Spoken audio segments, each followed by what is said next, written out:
確認あったんじゃないでしょうかね。選手交代はなく、カイソット、ここは外から決めていきました。いいですね、1本目。 When almost everybody thought na tapos na ang NBA dream ni Kai Sotto nung nagka-back injury siya at ipinamigay na siya ng Hiroshima Dragonfly sa Yokohama B Corsairs, at first ay mukhang wala na talagang chance si Kai hanggang sa isang iglap ay bumalik ang kanyang lakas at pinakita niya ang kanyang galing. Kai is producing career highs and breaking it in the next game day. Sa ngayon ay 28 points na ang career high ni Kai sa Japan B-League, pati sa rebounding ay biglang lumobo ang kanyang rebounding numbers. Pero bakit nga ba biglang lumalabas ang tunay na laro ni Kai Sotto ngayon sa Yokohama? Well, malaking tulong ang mahabang playing time niya dahil simula pa nung naglaro siya sa NBL Australia ay isa tayo sa nagdemand ng mahaba-habang playing time para sa ating idol.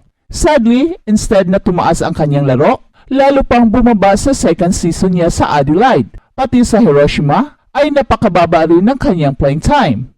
At ito ang bago ngayon sa Yokohama B Corsairs. Although mas mainam siguro kung aabot hanggang 25 minutes playing time per game si Kai, dahil sa ngayon ay nasa 20 minutes pa lang siya at napansin natin na madali pa rin siyang napapagod. Kai Sotto is NBA ready, ang kulang na lang ay ang kanyang stamina. Sana maintindihan ng mga fans that it takes time upang ma-improve ang kanyang stamina. Pero one thing for sure ay ginagawa ni Kai ang lahat upang mag-level up ang kanyang stamina. Pero sa ibang aspeto ng laro niya ay lahat NBA ready na. Kaya iyak ang lahat ng mga kalaban niya dahil napakahirap pigilan si Kai. Kahit talo ang Yokohama B Corsairs ay lumutang pa rin ang taglay na galing ni Kai. Nakikita na ng lahat kung gaano kalaki ng kanyang potential at nakikita na ng lahat na merong kakayahan si Kai na makapaglaro sa NBA. Fine-tuning na lang ang kanyang ginagawa ngayon sa kanyang mga skills. Kailangan niya ang maraming laro to gain valuable experience dahil sa ngayon ay kulang pa si Kai sa timing. Ang kanyang decision making ay siguradong mag-improve with more games to play. Patuloy rin ang pagpapalaki ng kanyang katawan at araw-araw ay minabadali ni Kai ang kanyang development. Sana ay makapasok pa ang Yokohama sa playoffs, pero sa ngayon ay mukhang malabo na dahil sa sunod-sunod nilang mga talo.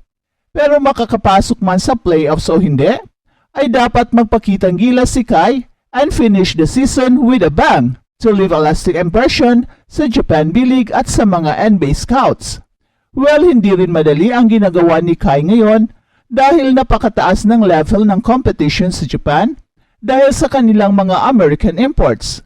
Kaya magandang training ito para sa kanya dahil ang mga nakakatapat niya ay pawang mga malalaki na meron ng napatunayan sa larangan ng basketball. 落ちる、カイソット取る。決まらない。まだ横浜ボールです。体をぶつけながらカイソット沈めた。確認あったんじゃないでしょうかね。選手交代はなく、カイソット、ここは外から決めていきました。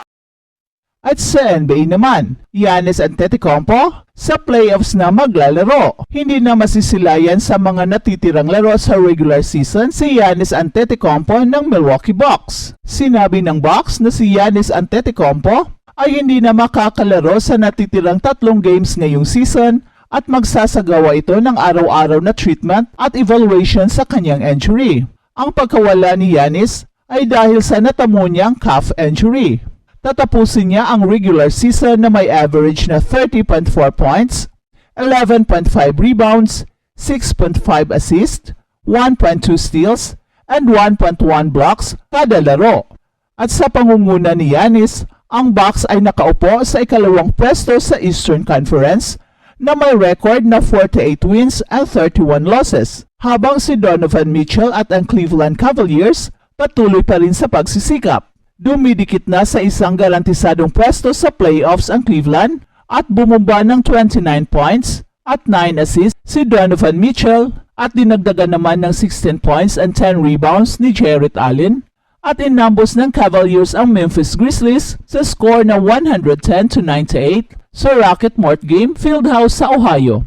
Nagsumiti rin si Darius Garland ng 16 points and 9 assists at naglista naman si Evan Mobley ng 12 points, 12 rebounds and 4 blocks. At binabagabag ng pananakit sa kanyang kaliwang tuhod itong si Donovan Mitchell na nasa kanyang pang-10 laro pa lang mula noong February 15 at nabalian pa ito ng ilong noong March. 6 lang sa huling 17 games ang naipanalo ng Cavaliers sa regular season pero nanatili sila sa 4th spot sa East Conference. It was time to get going and I felt really good tonight. The biggest cure for my knee is rest.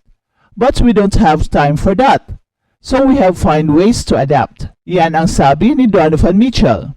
At ikakahon ng Cleveland ang top 6 finish at siguradong playoff spot kapag matatalo ang Indiana sa Biyernes o ang Charlotte sa Linggo. Malilibre din ang Cavaliers kung matatalo ang 76ers sa isa sa huling 2 laro. Tumiba sa career high 32 points mula sa 8 tres si Jake LaRavia para sa Memphis na laglag sa 27-53 win-loss record.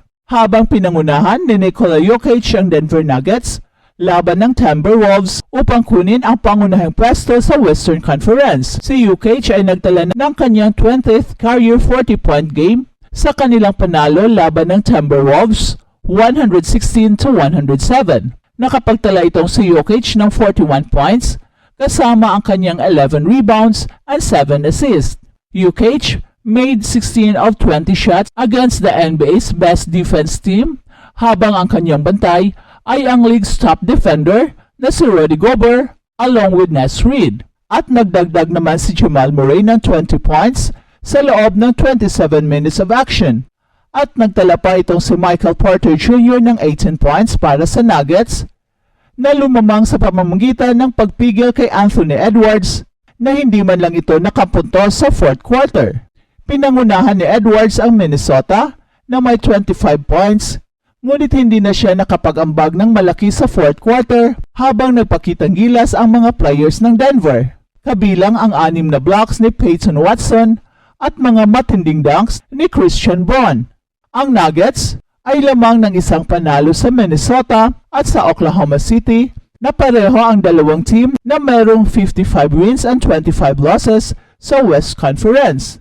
Tinambakan ng Thunder ang San Antonio Spurs 127-89 upang manatiling nasa striking distance ng pinakamataas na pwesto sa conference. At ang defending NBA champion na Denver Nuggets ay mayroong pinakamahusay na record sa Western Conference na mayroong 33 wins and 8 losses.